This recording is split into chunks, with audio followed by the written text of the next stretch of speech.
നമസ്കാരം. ശബരിമലയിലെ സ്വർണ്ണക്കൊള്ളയുമായി ബന്ധപ്പെട്ട് നിരന്തരം ഉയർന്നിരുന്നൊരു ചോദ്യമാണ് നടൻ ജയറാമിനെ എന്തുകൊണ്ട് പ്രത്യേക അന്വേഷണ സംഘം ചോദ്യം ചെയ്യുന്നില്ല എന്നുള്ള കാര്യം. കാരണം ഉണ്ണികൃഷ്ണൻ പോറ്റി ശബരിമലയിലേക്ക് സ്വർണ്ണപ്പാളികൾ ജയറാമിൻ്റെ വീട്ടിലെത്തിച്ച് പൂജ നടത്തിയതിൻ്റെ ദൃശ്യങ്ങൾ നേരത്തെ പുറത്തു വന്നിരുന്നു. മാത്രമല്ല ഇത്തരത്തിലുള്ള സ്വർണ്ണപ്പാളികളൊക്കെ തന്നെ ചെന്നൈയിൽ പല സ്ഥലങ്ങളിലും പ്രദർശിപ്പിച്ചപ്പോൾ അവിടെയെല്ലാം തന്നെ ജയറാം പങ്കെടുക്കുകയും ചെയ്തിട്ടുണ്ടായിരുന്നു. പ്രശസ്ത ഗായകനായ വീരമണിയും ഈ പരിപാടിയിലൊക്കെ തന്നെ പങ്കെടുക്കുകയും ചെയ്തിട്ടുണ്ടായിരുന്നു. അപ്പോൾ ഈ ഒരു സാഹചര്യത്തിൽ ഉണ്ണികൃഷ്ണൻ പോറ്റിയും ജയറാമും തമ്മിലുള്ള ബന്ധം എന്താണ് തുടങ്ങിയ കാര്യങ്ങളെക്കുറിച്ചൊക്കെ തന്നെ അന്വേഷണം നടത്തേണ്ടതുണ്ട് എന്നാണ് നേരത്തെയും പ്രത്യേക അന്വേഷണ സംഘവും അതുപോലെ വിശ്വാസികളുമൊക്കെ തന്നെ പറഞ്ഞിരുന്നത്. അതിൻ്റെ ഭാഗമായിട്ട് ഇപ്പോൾ വളരെ നിർണായകമായൊരു നീക്കത്തിലൂടെ പ്രത്യേക അന്വേഷണ സംഘം കഴിഞ്ഞ ദിവസം നടൻ ജയറാമിൻ്റെ മൊഴി രേഖപ്പെടുത്തിയിട്ടുണ്ട്. അദ്ദേഹത്തെ ചോദ്യം ചെയ്ത് കഴിഞ്ഞിരിക്കുന്നു. കൂടുതൽ സമയമെടുത്ത് തന്നെയാണ് അദ്ദേഹത്തെ ചോദ്യം ചെയ്തത് എന്നാണ് അറിയാൻ കഴിഞ്ഞത്. ഏതായാലും ജയറാമിനെ സംബന്ധിച്ചിടത്തോളം തനിക്ക് ഉണ്ണികൃഷ്ണൻ പോറ്റിയുമായി ഇക്കാര്യത്തിൽ തന്നെ യാതൊരു തരത്തിലുമുള്ള സാമ്പത്തിക ഇടപാടുകൾ ഉണ്ടായിരുന്നില്ല എന്നുള്ള കാര്യം വെളിപ്പെടുത്തിയിട്ടുണ്ട്.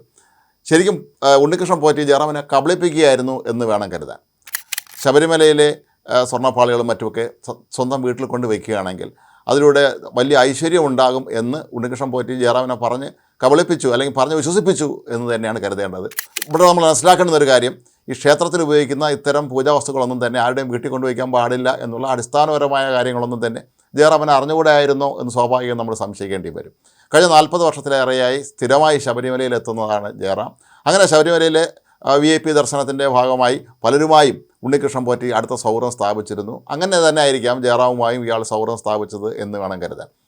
ഏതായാലും ഈ കേസിൽ സാക്ഷിയാകാൻ താൻ തയ്യാറാണ് എന്ന് ജയറാം പ്രത്യേക അന്വേഷണ സംഘത്തെ അറിയിച്ചതായിട്ടാണ് ഇപ്പോൾ ലഭിക്കുന്ന വിവരം. അങ്ങനെയാണെങ്കിൽ ജയറാം ഒരിക്കലും പ്രതിപ്പട്ടികയിലൊന്നും ഉണ്ടാവില്ല. കാരണം ജയറാമിന് സാമ്പത്തികമായോ മറ്റ് ഏതൊരു തരത്തിലോ ഇതിന് ബന്ധമില്ല എന്ന് തന്നെയാണ് വിശദമായി നടത്തിയ അന്വേഷണങ്ങളിലൂടെ SITക്ക് മനസ്സിലാക്കാൻ കഴിഞ്ഞിട്ടുള്ളത്. എന്നാൽ ജയറാം കോടതിയിൽ സാക്ഷി പറയാൻ എത്തുകയാണെങ്കിൽ അത് ഉണ്ണികൃഷ്ണൻ പോറ്റിയെ സംബന്ധിച്ചിടത്തോളം വലിയൊരു തിരിച്ചടിയാകും എന്നുള്ള കാര്യം ഉറപ്പാണ്.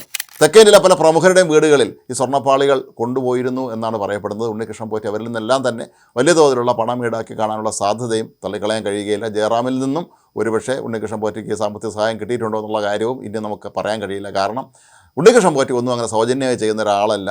പല പ്രമുഖരുടെയും വീടുകളിൽ കൊണ്ടുപോയി ഈ സ്വർണ്ണപ്പാളികൾ വെച്ച് അവിടെ പൂജ നടത്തുമ്പോൾ ദക്ഷിണയായിട്ടെങ്കിലും ഇയാൾ വലിയൊരു തുക കൈപ്പറ്റിയിട്ടുണ്ടാകാം എന്ന് തന്നെയാണ് പൊതുവെ കരുതപ്പെടുന്നത്. അങ്ങനെയാണെങ്കിൽ ഉണ്ണികൃഷ്ണൻ പോറ്റിക്ക് കുരുക്ക് മുറുകയാണ്. കാരണം ഈ കേസിലെ പ്രതികൾ ഓരോരുത്തരായി ഇപ്പോൾ ജാമ്യം നേടി പുറത്തു വന്നുകൊണ്ടിരിക്കുന്ന സാഹചര്യത്തിൽ ജയറാമിനെ പോലുള്ള വളരെ പ്രധാനപ്പെട്ട ഒരു വ്യക്തിയുടെ സാക്ഷിമൊഴിയുടെ കൂടി അടിസ്ഥാനത്തിൽ ഒരുപക്ഷെ ഉണ്ണികൃഷ്ണൻ പോറ്റിയുടെ മേൽ ഇനിയും പല കേസുകളും ചുമത്തപ്പെടാൻ സാധ്യതയുണ്ട്. മാത്രവുമല്ല ഇവർ ജാമ്യം നേടി പുറത്തു വരുന്നത് തടയുന്നതിന് വേണ്ടി ഉണ്ണികൃഷ്ണൻ പോറ്റിയുടെ പേരുള്ള നേരത്തെ ഉണ്ടായിരുന്ന ചില തട്ടിപ്പ് കേസുകളും റിയൽ എസ്റ്റേറ്റുമായി ബന്ധപ്പെട്ട ഒരുപാട് ക്രിമിനൽ കേസുകളുമൊക്കെ ഉണ്ട്. അവയെല്ലാം വീണ്ടും കുത്തിപ്പൊക്കി അതിൽ പുറത്തു കൊണ്ടുവന്ന് ഉണ്ണികൃഷ്ണൻ പോറ്റിയെ അകത്തിടാൻ തന്നെയാണ് ഇപ്പോൾ വീണ്ടും പ്രത്യേക അന്വേഷണ സംഘം തീരുമാനിച്ചിരിക്കുന്നതാണ് പറയപ്പെടുന്നത്.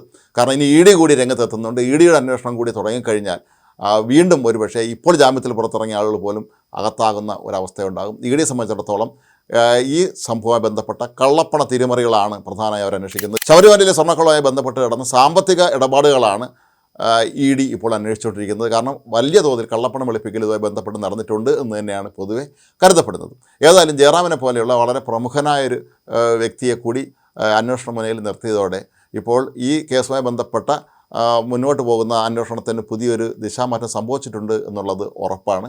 കാരണം അങ്ങോട്ടങ്ങോട്ട് ചെല്ലും തോറും ഉണ്ണികൃഷ്ണൻ പോറ്റി കൂടുതൽ കുടുങ്ങുന്ന അവസ്ഥയിലേക്കാണ് എത്തുന്നതെന്ന് വേണം മനസ്സിലാക്കുക. എന്നാൽ ഇതുമായി ബന്ധപ്പെട്ട രാഷ്ട്രീയ നേതാക്കൾ പലരും ഒടുവിൽ രക്ഷപ്പെടുമോ എന്നുള്ള സംശയവും ഇപ്പോൾ വ്യാപകമായി ഉയരുന്നുണ്ട്. EDയും അല്ലെങ്കിൽ CBIയും പോലെയൊക്കെയുള്ള കേന്ദ്ര ഏജൻസികൾ അന്വേഷിച്ചാൽ മാത്രമേ ഇക്കാര്യത്തിൽ ഒരു കൃത്യമായ നടപടി ഉണ്ടാകാൻ സാധ്യതയുള്ളൂ എന്ന് തന്നെയാണ് പൊതുവെ കരുതപ്പെടുന്നത്.